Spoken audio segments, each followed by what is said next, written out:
balita may iba't ibang mukha. Iba't ibang anggulo. Paano nga ba matutunton ang totoo? Kaya ating himayin ang mga issue sa bansa dito sa 1PH. Ako si Chicky Vergel. Ako naman si Jovi Francisco. Dito wawalang fake news. Dito tayo sa totoo lang. Kami ang boses ng pinagkakaisang Pilipinas. Ako po si Cheryl Posim. Kayo po ay nakatutok ngayon sa 1PH Signal Channel 6. Live rin po kami ngayon sa Facebook page at YouTube channel ng 1PH. Follow, subscribe, comment, like at i-share nyo na po yan mga kapatid. Okay, so marami nangyari, no? May mga developments tayo doon sa NCOV, pero at the same time, yung kailangan din natin asikasuhin yung mga OFW naman natin na kababayan. Nakakalungkot yung isang kababayan natin sa Dubai na pumanaw because of coronavirus. Pero klaruhin po natin mga kapatid. Hindi pa alam po alin doon. Yes, kasi corona walang is the kung ano yung strain doon sa coronavirus. Hindi Yan, pa sure. Hindi pa alam. Kasi alam naman natin, like yung MERS-CoV, meron pa isa-isa pa rin na kaso, nandiyan din ang SARS. So hindi pa po natin alam kung coronavirus ito. At ito nga yung kinakaharap ng pamahalaan na pagdating ng mga OFWs natin, hindi ba, na sinasabi, ide-diretso straight doon sa Nuclark City, Athletes Village. Na handang-handa kung tutuusin, ano? Siguro simulan na natin ang talakayan, ano? At ito'y tungkol muna doon sa pag-uutos nga ng POA na ipatupad na yung partial lifting ng deployment ban sa Kuwait. Kasunod po ng pagpirma sa Standard Contract of Employment sa pagitan ng Philippine at Kuwaiti government. Yun nga lang po, hindi pa rin daw sakop nito yung mga household service workers na gusto magtrabaho doon sa Kuwait. At para nga mapag-usapan yan, ay makasama natin sa linya ng telepono si POEA Administrator Bernard Olalia. Sir, good evening po. Yes, good evening po. Good evening po sa mga nanonood po at nakikinig po sa inyong programa. Opo. Sir, gusto lang natin na malaman kung ano po yung latest doon sa naipatupad na o ipapatupad na partial lifting ng deployment ban ng mga OFW papunta naman doon sa Kuwait. Opo, dahil nga po sa pagkakaroon ng agreement na tungkol doon sa harmonized standard employment contract between the Kuwaiti and the Philippine government during the latest joint committee meeting po na nangyari noong February 2 and 3 natin. Sinasa po ng POA Governing Board kanina lamang yung pong resolution lifting the deployment ban pagdating po sa professionals, skilled workers natin at saka semi-skilled, whether they are considered new hired or balik magagawa. Naiwan lang po sa ban yun pong ating mga household service workers. Both new hires and balik magagawa covered pa po ng ban. Okay, para lang maramdaman natin, Cheryl, Chicky, and Sir Bernard, yung baka may numbers kayo kung ilan po yung talaga maapektuhan itong paglilift na ito. Nako, marami-rami po yan kasi yun lang pong pinroses namin na exemption ng mga nakaraang araw doon sa ating semi-skilled. Marami-rami po yon. So malalaman po natin ang numbers when we start the processing starting tomorrow. As we go along, titignan po natin kung ilan po sa mga professionals, skilled, at saka doon sa mga new hires po natin na semi-skilled at saka balik manggagawa ang mag-a-apply for processing sa POEA. Bakit po mananatili yung total ban sa household service workers? Although marami po sa mga kababayan natin, marami po kaming nababasa na tatanggap ng mga mensahe, post din po sa social media na agree yung mga kababayan natin sa Kuwait na ipagpatuloy itong total ban on household service workers dahil ang sinasabi palagi, naku, sa papel lang naman yan. Pero pagdating nila sa mga amo, hindi rin ay papatupad. Ang pinag-uusapan po ba nating kontrata, kaya nananatili yung ban, ay different dapat para sa mga household service workers po natin? Tama po kayo, yung mga household service workers po natin, sila po yung considered most vulnerable workers po natin dahil mga live-in po yan. Sila po yung nagtatrabaho sa loob ng bahay at karamihan po sa kanila naaabuso. Kaya po hindi natin nilift yung deployment ban pagdating sa ating mga HSWs ay dahil titignan pa po natin yung development ng implementation doon sa ating pong kapapatupad lamang na standard employment contract. Titignan po natin kung yung mga provision po na inaprobahan natin ay mai-implement ba at makakatulong para po ibaba yung welfare cases ng ating mga HSWs. Gaano po karaming service workers po ang apektado? Nako, doon po sa talaan namin, siguro po mga nasa 10,000 po yung nasa processing na namin for the first quarter, no? Mahigit 1 buwan na yung ating pong deployment ban. So aabot na po sa ganoong numero yung pong apektado nating mga HSWs. Kasama na po yung malaking bilang ng ating mga balik manggagawa. Kaklaruhin ko lamang po. Okay, so we have a total permanent for now, ano po, yung ban sa mga household service workers. Ito po ay dun sa mga new hire. Yung pong nananatiling nagsisilbi po doon o may kontrata, ibig sabihin po ba ito, pag hindi na-lift ay patatapusin na lang ang kontrata hanggat dahan-dahan ay totally mawalan na po tayo ng household service workers po sa Kuwait? Medyo klaruhin lang po natin, yung pong ban na pinatutupad po natin ngayon, hindi po permanent, no? Kasi pag sinabi po natin permanent, wala na pong pagkakataon para ma-lift yun. Ang ating pong pinapatupad ngayon is a deployment ban pagdating po sa HSWs, both new hires at saka balik manggagawa. Titignan po natin ang development sa mga darating na araw kung ano po ang mangyayari doon sa kaso ng ating kababayan si Jenaline Villaverde, no? Kasi kahapon lamang po nagsimula yung paglilitis against doon sa employers niya, yung mag-asawang nakasuhan ng murder case, no? So inaantabayanan po natin yung development, plus titignan po rin natin kung ano ba ang mangyayari sa implementation doon po sa aming harmonized standard employment contract. At pag maganda po yung resulta doon sa nabanggit po namin, baka sakaling magkaroon po ng panibagong assessment at titignan po natin kung magkakaroon na po ng lifting. Ano po ang ating importante o critical na mga dinagdag dito sa ating bagong agreement, no, for our Pinoy OFWs dun sa Kuwait? Yes, ma'am, no? Yung po kasi mga provision doon sa ating Memorandum of Understanding which was signed between the Kuwaiti government at saka the Philippine government noon pong May 11, 2018, yun po yung exact provisions na isinama natin doon sa Harmonized Standard Employment Contract. Nangunguna po dito yung travel documents ng ating mga OFWs, lalong-lalo na yung passport nila. Wala na pong pagkakataon na pwedeng kunin or mag-take possession ng passport yung foreign employer. Tinanggal na po namin yung with consent. Pagka ginusto ng ating OFW na ibigay yung pasaporte, makukuha po na employer. Ngayon, tinanggal na po natin yon. Absolutely, hindi na po mahahawakan o hindi na pwedeng kunin ng mga Kuwaiti employers yung ating pasaporte ng ating mga OFWs. Pangalawa po, yun po provision doon sa means of communication or katulad po ng cellphone. Ano po? Hindi na po pwedeng pagbawalan at kunin sa kanila yung cellphone. They have the right to... Nawala yata si Sir. So nasa gitna siya ng pagpapaliwalag doon sa mga content nung naging kanilang agreement. Ano po? So this will also apply. Ganun din pala ang nangyayari even sa professionals. Pati yung pasaporte ay sinusurrender nila sa kanilang mga employers. Kasi di ba? Yan for yung them implication na, niyan, no? Parang ganun yung pagkakaintindi ko dun sa explanation, hindi ba? Kasi ang akala ko, just our household service workers. Oo, na inaapi ng ganun. Oo. So, Ilang sayang. ilang beses natin nakita itong ganitong insidente sa mga domestic helpers natin doon, yung mga household service workers natin na, di ba yung kagaya yung kay Jeneline na ang sumasagot ng telepono, yung kanyang amo. So, at least ngayon, well, for now, hindi pa lifted, pero titingnan nila if it's gonna be effective. Kasama po natin muli sa linya ng telepono si Ginoong Olalia. Sir?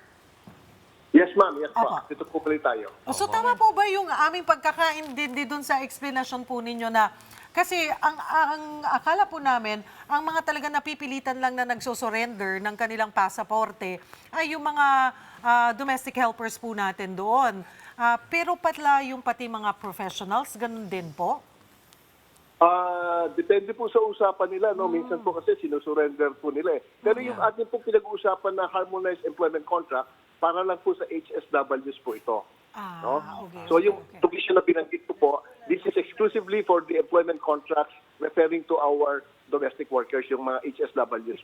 And Kasi this- yung mga HSWs po natin, minsan, kinukuha po talaga yung pasaporte niyan at pagka nireklamo po sa labor attaché, ang sasabihin ng employer sa labor attaché, with the consent naman yan nung ibigay ng OFW, pinatago po sa amin. Aha. So kahit hindi ito, ginagamit na dahilan yon.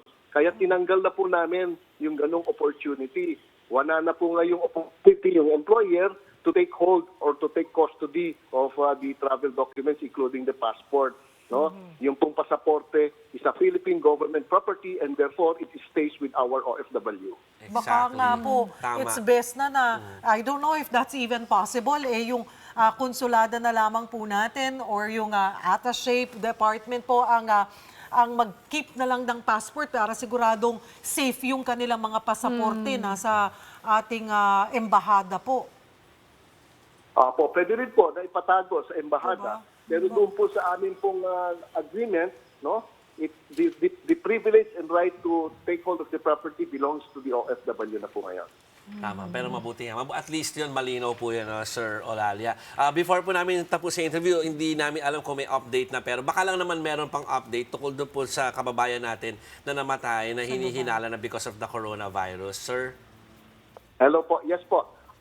Kanina lamang po nakipag-meeting po ang aming Secretary of Labor and Employment, si Secretary Bello, doon po sa mga kamag-anak noong namatay po nating OFW sa Dubai, na ang suspetsa po dahil po sa coronavirus. Pero wala pa pong exact reason at yun po ay titignan natin at makikita lamang po natin yung tunay na dahilan pag po nagkaroon na ng resulta doon po sa kanyang medical examination. At least nakakausap na po ng ating pamahalaan yung pamilya ng ating kababayan. Naku po, maraming salamat, Ginoong Olalia.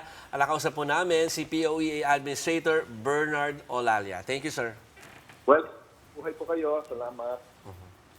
Samantala, inanunsyo na po ng Department of Health na gagawing quarantine site yung Athletes Village sa New Clark City sa Tarlac ito. No? Kung matandaan po ninyo, dito ginanap yung 38 SEA Games noong isang taon, malapit doon sa Cauldron. Ano? At para makakuha pa tayo ng karagdagang impormasyon, makakusap natin ng live si News 5 correspondent Greg Gregorio.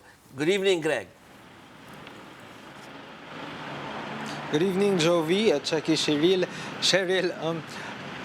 Tinukoy na nga ng Department of Health itong Athletes Village sa New Clark City sa Capas, Tarlac na siyang gagamiting quarantine facility para sa mga kababayan nating i-repatriate mula sa China kaugnay pa rin ng 2019 novel coronavirus acute respiratory disease or 2019 nCoV-ARD outbreak. Ayon sa Department of Health, inoffer daw ng bases ng BCDA o Bases Conversion and Development Authority sa DOH itong New Athletes City para gamiting quarantine facility para sa ating mga kababayang Pinoy.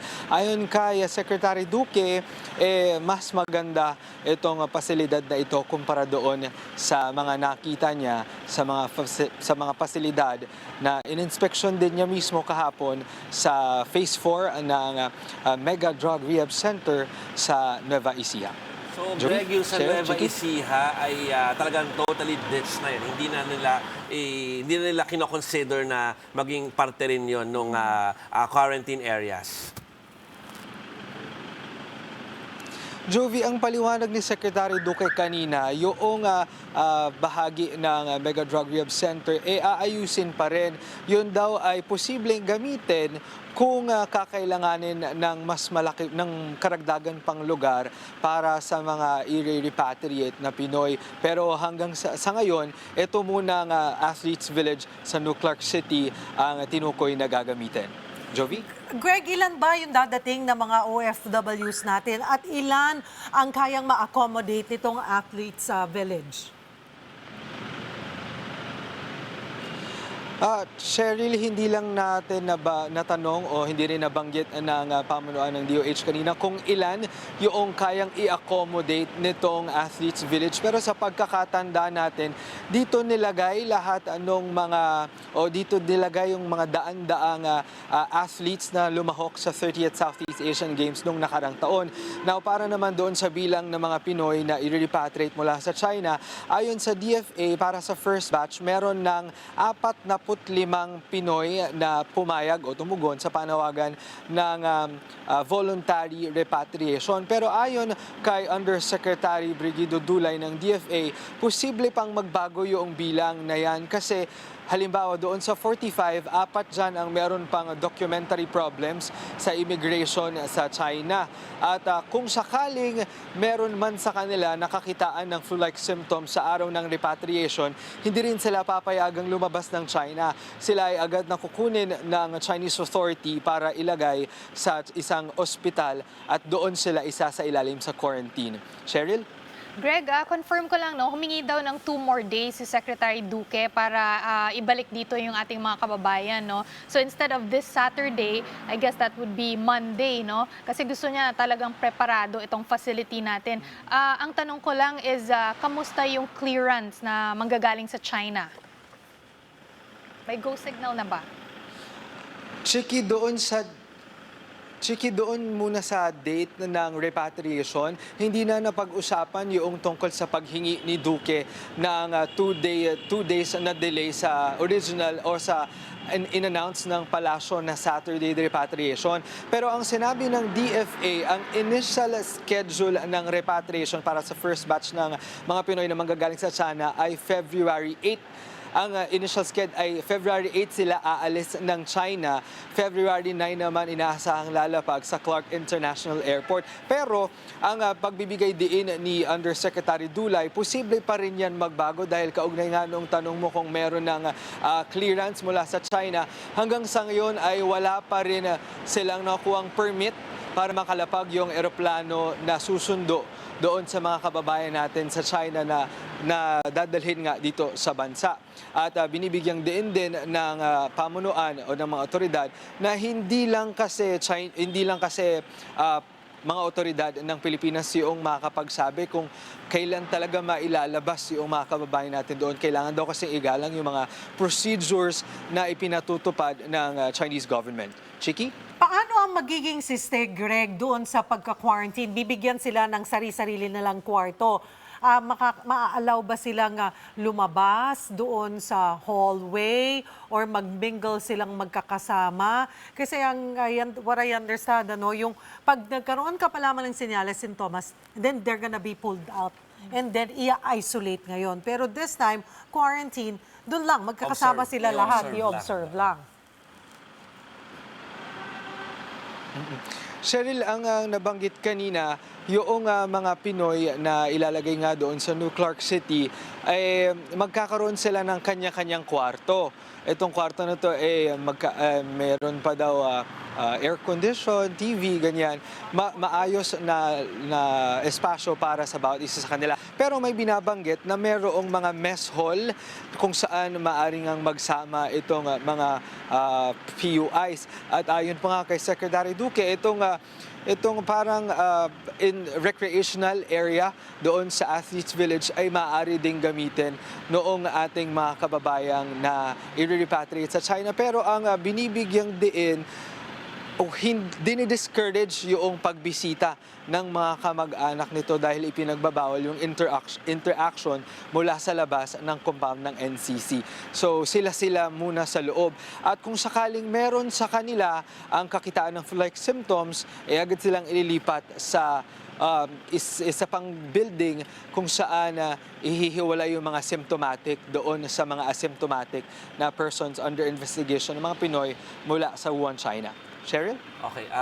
Greg, doon sa press con kanina na medyo late. Kaya pala late yung press con kanina ay dahil nagpunta pa sa Clark itong si Kalihim Duque. No? Pero tatanungin ko lang kung nagbigay siya ng mga bagong totals doon sa persons under investigation, PUI. Jovi, ayon kay Secretary Duque, as of 12 noon today, nasa 178 na yung ating mga persons under investigation. At doon sa mga resulta, balikan ko lang yung aking notes, no, kasi medyo yung mga numbers medyo madami. Doon sa 178 na yon, 147 yung admitted at isolated, 10 yung tumanggi sa admission, 16 ang na-discharge. Pagdating naman doon sa mga test results ng mga sample specimen ng mga ito, doon sa 178, 48 sa kanila ang nag-test na negative sa 2019 na nCoV ARD. 3 naman yung na-anunsyo na positibo, yung 3 Chinese na anunsyo natin na positibo. Yung isa nga doon namatay na at pending pa yung cremation. At yung 127 dyan, sa bilang na yan, ay meron pang pending test results at iniintay pa rin lumabas yung result. Ayon kay Secretary Duque, posibleng bukas ay magbago yung mga numero tungkol dito sa bilang ng mga persons under investigation sa bansa. Jovi? Okay, isa na lang follow-up, Greg. Doon sa sinabing bagong total na yon, kinlarify ba o at least kinwalify ng kalihim na yung 15 na sinasabi nila ay maaring nagkaroon ng contact doon, hindi maaari, kundi nagkaroon ng contact doon sa unang recorded case natin ng infection? Yung babae na namatayan nung kanyang Jovi, pair. Unfortunately, hindi na detalye masyado ni Secretary Duque yung tungkol sa bagong mga numbers. Ayon kasi sa kanila, may ongoing pang meeting ng Interagency Task Force laban dito nga sa 2019 novel coronavirus. Kaya kinailangan din putulin agad yung press conference para bumalik sila sa kanilang pagpupulong. Pero ang pangako, bukas daw, posibleng magbigay ng bago pang mga detalye tungkol dito. Jovi? Greg, meron kang nabanggit na bilang ng mga tumanggi. Ilan ulit yon? Cheryl, ang nabanggit ni Secretary Duque, 10 yung tumanggi para sa admission. Kaya ayon kay Secretary Duque, nakikipag-ugnayan na sila ngayon sa Philippine National Police para i-compel daw. His words is compel. Para i-compel yung mga PUIs na pumunta o magpa-admit sa mga health facility para sila ay ma-monitor. Yun ang panawagan ni Duque, kailangan daw makipagtulungan sa kanila itong mga persons under investigation na ito para kung hindi man daw mapababa pa yung bilang ng pagkalat nitong bilang ng PUIs, maitigil na daw talaga yung pagkalat ng novel coronavirus dito sa bansa. Cheryl? Maraming salamat, News 5 correspondent Greg Gregorio. Actually, makamatakot yung mga tao kasi paano kukunin. No? Actually, sinabi naman na yun na merong protocol kung paano susunduin yung mga tao at maayos silang iimbitahan. Ano? Unless magkaroon talaga ng parang kaguluhan, siguro doon lang na magkakaroon ng conflict. Pero may protocol na susundin. Linawin ko lang before yung next ni Cheryl na yung sinasabi ko 15 kanina na yun ay sinabi ni Secretary Duque sa interview niya kanina kila Ed Lingao sa The Chief. Sa sinasabi niya na yung 15 doon sa kanilang na-monitor ay na-contact trace from the first person na nag-positive doon sa novel coronavirus dito sa ating bansa. Yung from Wuhan na woman na 38-year-old na so in short, na-trace on by way of the 4x4. 4 katabi, 4 harap, 4 likod.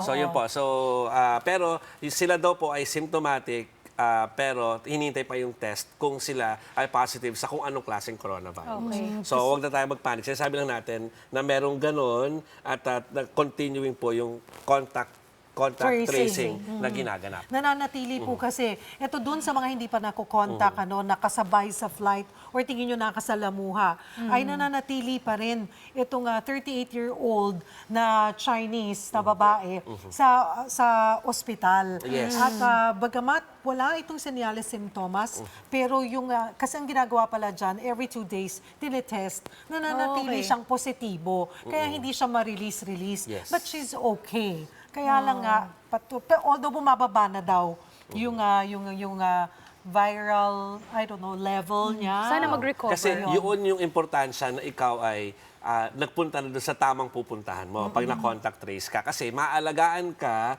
at hindi ka ikukulong, maalagaan ka in a way na katulad nun ay maintain, di ba? Hindi nagpapakita ng sintomas. Okay, anyway. Susunod mga kapatid, PNP aminadong hirap i-trace ang ilang nakasalamuha ng dalawang Chinese national na nagpositibo sa 2019 novel coronavirus ARD dito sa Pilipinas. Pag-usapan natin yan sa pagbabalik ng Sa Totoo Lang.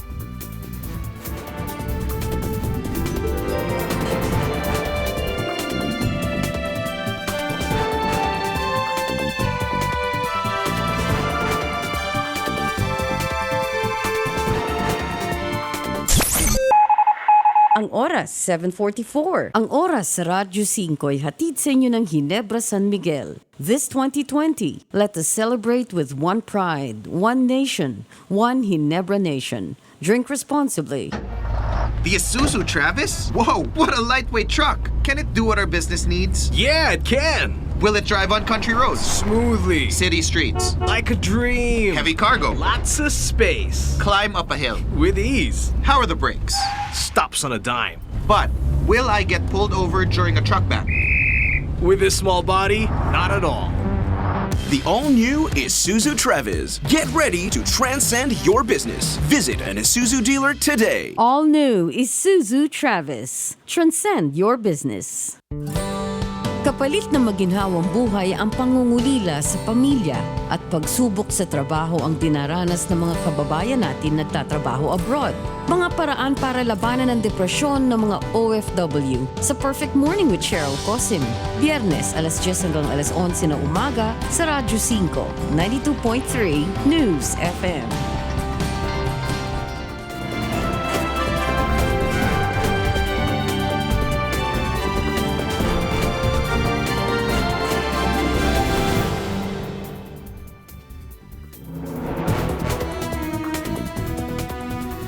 May pinahuhulaan, pero parang kilala mo naman. Nagpunta lang si Direk sa Amerika. Pagbalik nakipag-break na sa kanya yung aktor. You know what? That's a bad image. Ba nagulat na lang si Direk? Hinihiwalayan na siya ng aktor? May lengguwahe na taga-showbiz lang ang nakakaintindihan. Bok-bok, ting-ting, cheng-cheng, bek-bek. Christy for Minute! Lunes hanggang Biyernes, alas 4 ng hapon hanggang alas 6 ng gabi. Kachika mo ang reyna ng intriga na si Christy for Minute. Dami-dami revelasyon! Christy for Minute! Walang inaalala kahit pa maintriga dahil ang mundo ng showbiz nagbabago per minute. Yung mga nanggugulo na wala namang napatutunayan, yung walang nakikitang maganda at positibo sa ating bayan, sila ang dapat mawala at palitan. May maihihim pa ba kay Nanay Christy? Sa Radyo 5 at 1PH sa Signal Channel 6.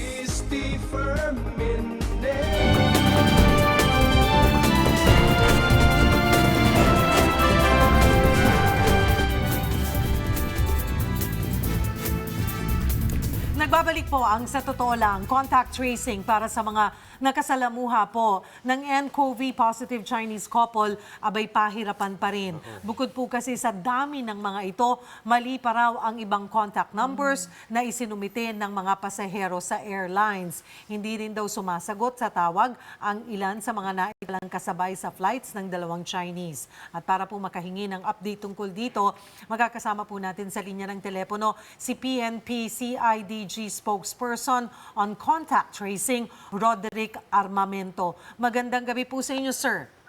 Yes, good evening, Cheryl.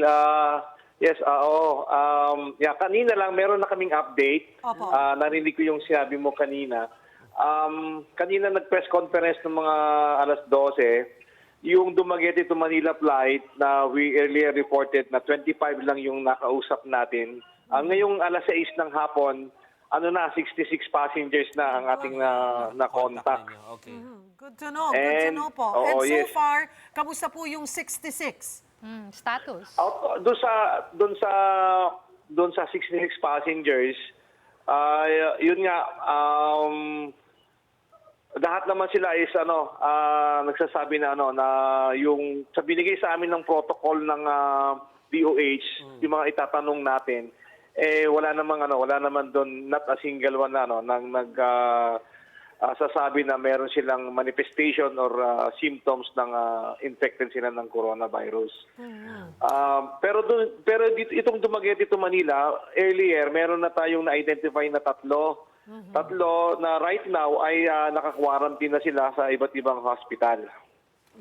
Dahil po, sila po ay mayroong May sintomas. Yes, meron pong silang sintomas at they are now being monitored by Department of Health. Yun naman sa Cebu to Dumaguete flight na earlier kanina rin sa press con natin is 23. Ngayong hapon 34 passengers na yung nakausap natin. 24 doon locals at 10 doon are foreigners. So ganun pa rin yung data natin, out of that 61 passengers, tatlo doon yung meron ding manifestations ng or may symptoms na inuubo. Kaya nga kagad-agad itong yung isa doon is naka-confine na sa isang provincial hospital. Yung isa naman napuntahan na ng ating DOH, yung team ng RESO, yung Regional Epidemiology Surveillance Unit, at na-find out nila ngayong hapon lang, they reported to us na may history pala ng asthma. At na-ruled out nila na hindi yung manifestations ng coronavirus.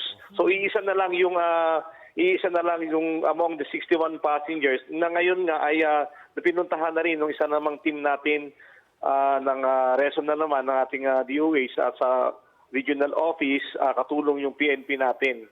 So yun ang inihintay namin ng update pa out of that 61 passenger from Cebu to Dumaguete flight. Okay. Pero ang pinag-uusapan po natin, sir, 300 passengers, hindi ho ba? Yes, Total. earlier, yes. 331 ito. Ito yung data na binigay sa atin ng DOH. Pero ang concern lang na binigay sa amin sa CIDG ng DOH natin is ang sabi sa amin is sir, yun na lang muna ang anuhin natin, tulungan niyo kami doon sa domestic flight, yung mga locals lang.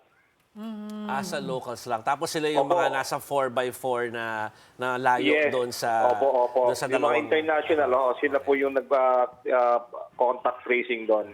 Pero nevertheless, doon sa Cebu to Dumaguete flight, alam nyo, 10 doon are foreigners. Hindi ko na lang i-mention yung kung saang lugar. Pero na-contact naman natin and they are very much appreciative doon sa ginawa natin na pagkausap sa kanila and nagpapasalamat din yung iba.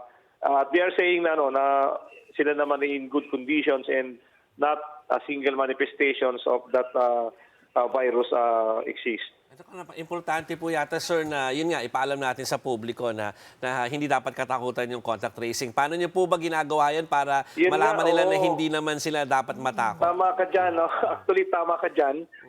Merong protocol na binigay sa amin yung DOH. Kasi nga, ang karamihan dun kasi kaya hindi sumasagot din sa tawag natin, apprehensive sila, natatakot, or yun nga, akala siguro is medyo kasi joint team ng DOH at saka ng PNP yung tumatawag. Pero eventually, ang ginagawa namin is nag-insist kami, tinetext namin, or kung hindi man sumasagot, yung sa mga Viber group nila, sa Messenger, lahat ng way para makapag-establish kami ng contact at makausap sila ay ang ginagawa naman natin. Hindi ako nasasaka, sir, pero totoo po ba yung aming nabanggit kanina na siyempre iba yung mga numerong binibigay? Kasi minsan hindi sineseryoso yung pag-fill up ng mga form pag sa arrival. Alam mo, maraming salamat for bringing that concern.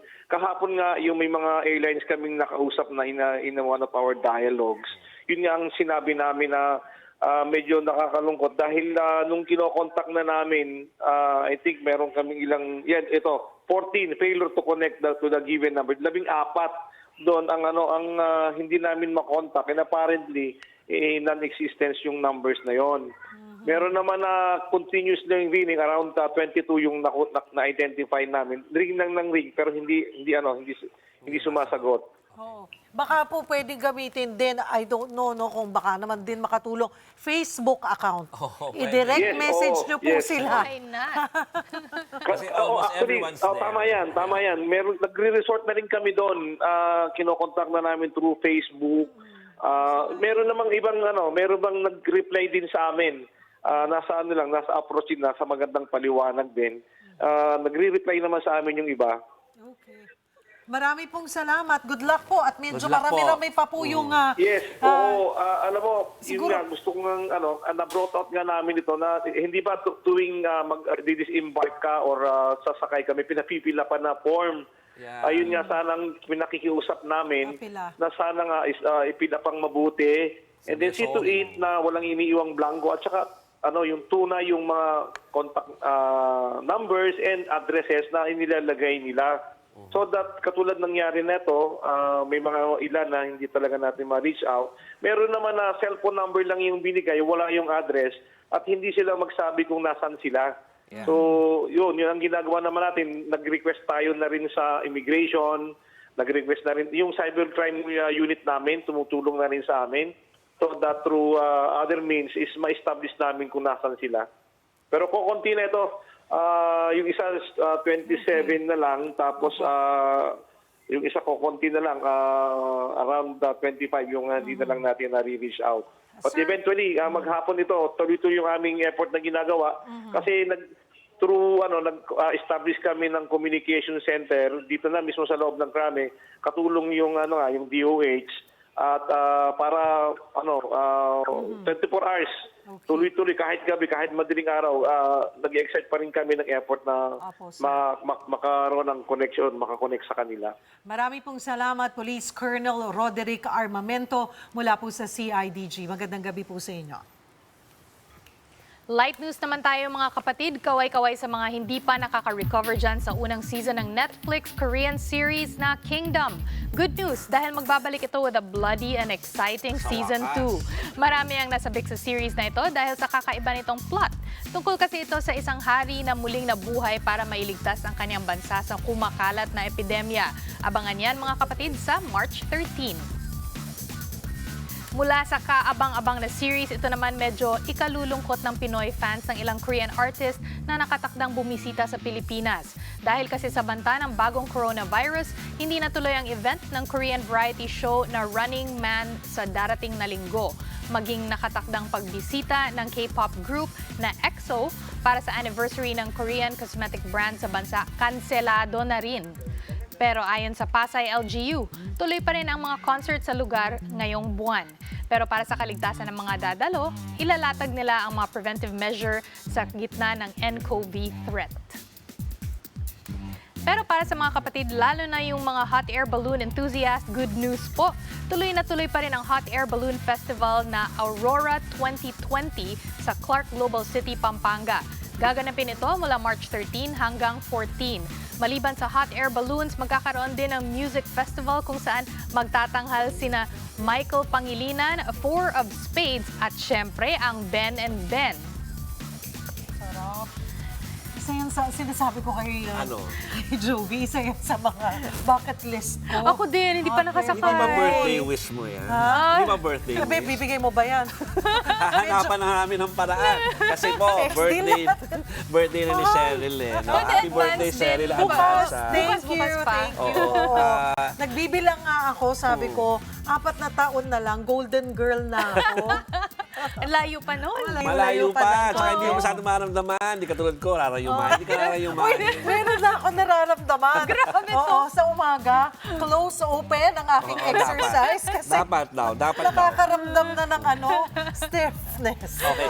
So kami ay bumabati sa'yo ng advance. you. Kasi gusto namin i-enjoy mo talaga yung iyong birthday Yes. days. Days na lang. Days. Days. Oo, salamat. So, I'll see you guys next week. Oo, Right. kita-kits tayo doon. At Papahinga saka, lang ng konti. makakasama mo naman kami sa iyong celebration. Oo, Bukas ng gabi. Promise yan. Thank you. Happy birthday, Cheryl. Ayan, salamat mga kapatid. At kota na po tayo sa balita. Kumunta naman tayo sa quotes.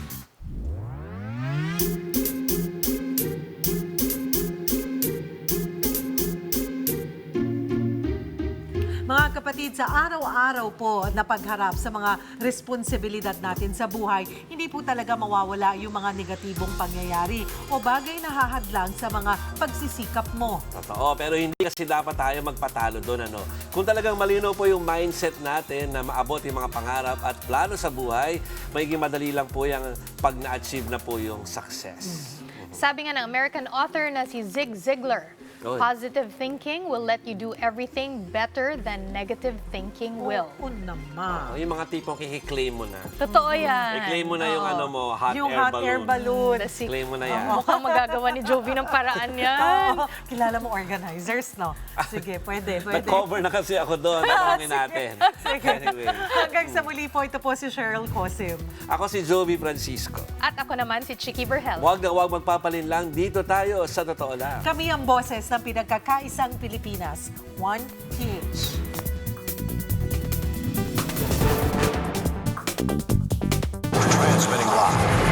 Transmitting live from our brand new studios at TV5 Media Center in Reliance, Mandaluyong. By land, by sea, and on air. Mula sa pinakabaksyong newsroom sa buong bansa. 25,000 watts. Radyo 5, 92.3 News FM. Iwanan mo na ang lumang tunog ng AM. Kayo'y nakikinig sa Radyo 5, 92.3 News FM. Maraming beses na kitang nilayasan, iniwanan at ibang pinuntahan. Parang babaeng ang hirap talagang malimutan.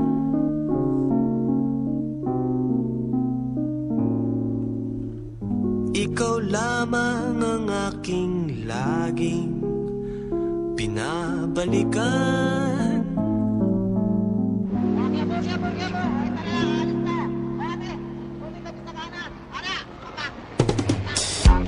Manila, I keep coming back to Manila. Simply ain't no place like Manila. Manila, I'm coming home.